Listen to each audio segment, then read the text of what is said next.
Ufunuo wa Yohana sura ya 13 mstari wa 5. Naye akapewa kinywa cha kunena maneno makuu na ya makufuru, akapewa uwezo wa kufanya kazi yake miezi 42. Huyo mahali pengine Biblia inamuita mnyama, ni mtawala atakayejitokeza baada tu ya kanisa kuondoka. Utendaji kazi wake, anapata nguvu kutoka kwa yule joka ambaye ni Ibilisi. Atapewa uwezo wa kushawishi watu wasahau hicho kilichotokea ili waendelee. Hapa tumesoma kwa muda gani? Miezi mingapi tumesoma? 42. Na mwaka mmoja una miezi mingapi? 12. 42 gawanya kwa 12, 3.5. Maana yake miaka 3.5. Huyu Bwana atatokea afanye kazi yake ya kuushawishi ulimwengu katika kipindi cha miaka 3.5 ya mwanzo ya dhiki kuu. Biblia imetueleza. Na kitu cha kwanza atakachokifanya ni kutafuta amani, sana sana Mashariki ya Kati. Nafahamu hali halisi iliyopo kati ya Israeli na majirani zake, si ndio? Ni vita wakati wote. Mpaka sasa hivi ni vita kati ya Israeli na majirani zake Waarabu. Sasa huyu Bwana atashawishi watu, ataweka mikataba ya amani kati ya Israeli na majirani zake, na atafanikiwa. Na kazi hiyo imeshaanza mpaka sasa hivi tunapozungumza. Kuna mkataba mmoja umeshasainiwa mpaka sasa hivi, unaitwa Abrahamic Agreement. Na mkataba huu umesainiwa chini ya uongozi wa rais wa Marekani, kutafuta namna ya kuwapatanisha Israeli na majirani zake. Na ziko nchi za Kiarabu wamekwisha kusaini mkataba huo. Na katika mkataba huo tunakuta jina Abraham. Kwenye ule mkataba wanasema Israeli, yani Wayahudi na Waarabu, wote ni watoto wa Ibrahimu. Wayahudi kutoka kwa Isaka na Waarabu kutoka kwa Ishmaeli. Na kwa sababu wote wanatokana na baba mmoja, hakuna haja ya kuendelea kugombana. Lazima tufike mahali tukubaliane. Ziko nchi wamesha saini huo mkataba. Kitaka kuthibitisha hiyo, nenda Google, utayaona hayo kwenye mitandao, ipo. Usiangalie mambo mengine tu ya ovyo ovyo, unaangalia na mambo yanayokuhusu kiroho ili ujue wakati uliomo. Kwa hiyo ataendeleza kile ambacho kimeshaanza tayari. Na kwa sababu anapata nguvu kutoka kwa shetani mwenyewe, Biblia inasema atafanikiwa kuwashawishi. Na kitu kimoja atakachokifanya ni kutengeneza utaratibu wa kuwa na dini moja inayokubaliana, itakayosimama katikati ya Ukristo na Uislamu na dini ya Kiyahudi. Na mpaka sasa hivi wameshafanikiwa kuanzisha dini inaitwa Krislam. Ipo mpaka sasa hivi. Kule Nigeria ndio wako mbele zaidi. Krislam maana yake imechukua mambo ya Ukristo na mambo ya Uislamu wakaweka pamoja. Kwa nini? Ili tusigombane, tukutanie katikati. Jamani, ni muhimu sana kuelewa mahali tulipofikia. Amen. Ili ujue ni namna gani unapaswa kusimama na Mungu vizuri. Hiyo dini tayari ipo kule Nigeria, tayari inafanya kazi.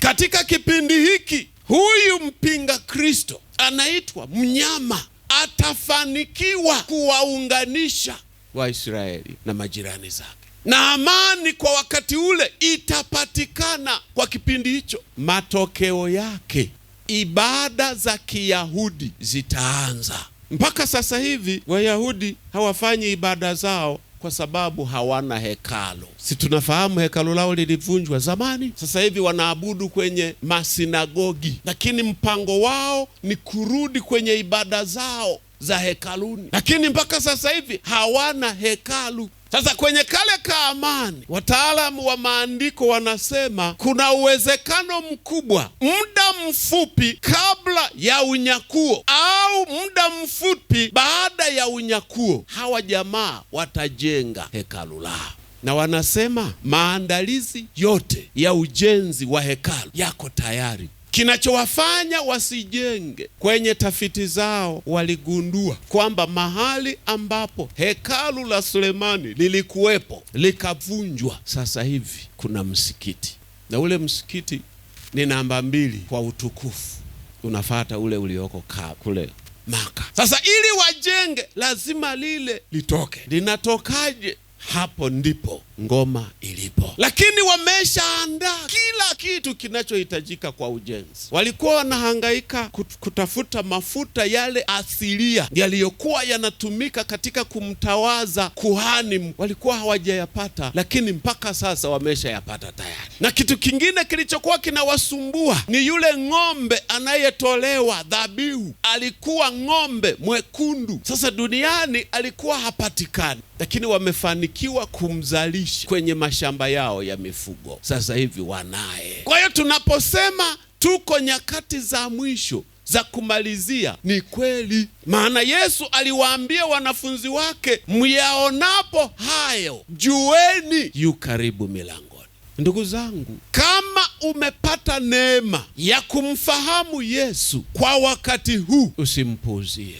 Haijalishi ni mambo gani yatatokea katika maisha yako, vumilia. Ile nafasi nyingine ni ngumu sana. Kama hii imekushinda, ile hutaiweza. Wako watu watakao ikana imani. Amesha katwa mkono, amesha poteza jicho, anaona mateso yamezidi, anasema jamani, sasa nimekana, nimeacha. Halafu wanakuacha. Sasa umeshakuwa chongo, mkono umeshaenda, maumivu yale yamemzidi, anaona afadhali apumzike. Hakuna cha kupumzika. Lakini ni katika kipindi hiki nembo ya mnyama ambaye ni mpinga Kristo itatumika, na maandalizi yake yameshafanyika tayari. Kipindi hiki kila huduma ya kijamii itapatikana kwa nembo hiyo. Unataka kwenda hospitalini, nembo hiyo. Unataka kwenda dukani, supermarket,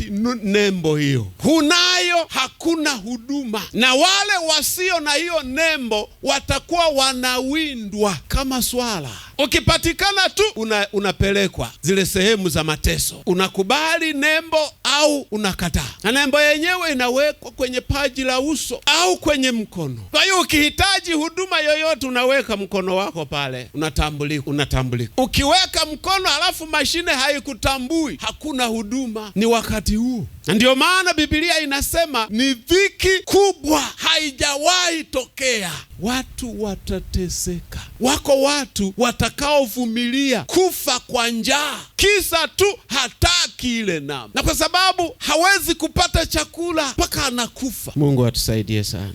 Ndugu zangu, kama tuna wakati mzuri wa kuyaangalia maisha yetu ya kiroho, ni sasa.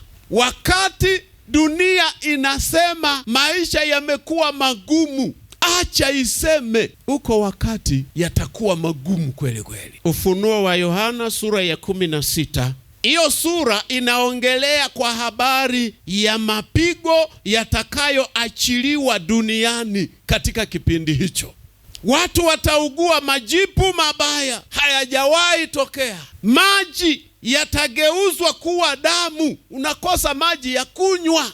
Kutatokea matetemeko, umeme na radi, havijawahi tokea. Kutatokea mvua ya mawe, haijawahi tokea. Ukinyeshewa balaa. Watatokea nzige wenye sumu kali, na hao wamepewa amri ya kuwauma, kuwang'ata wanadamu tu, kwa kusudi la mateso kwa wanadamu. Haya yote yatatokea katika kipindi hicho. Nani anatamani kuwepo katika kipindi? Mungu atusaidie sana. Hutaki kuwepo kwenye kipindi hicho, hakikisha unautunza wokovu wako.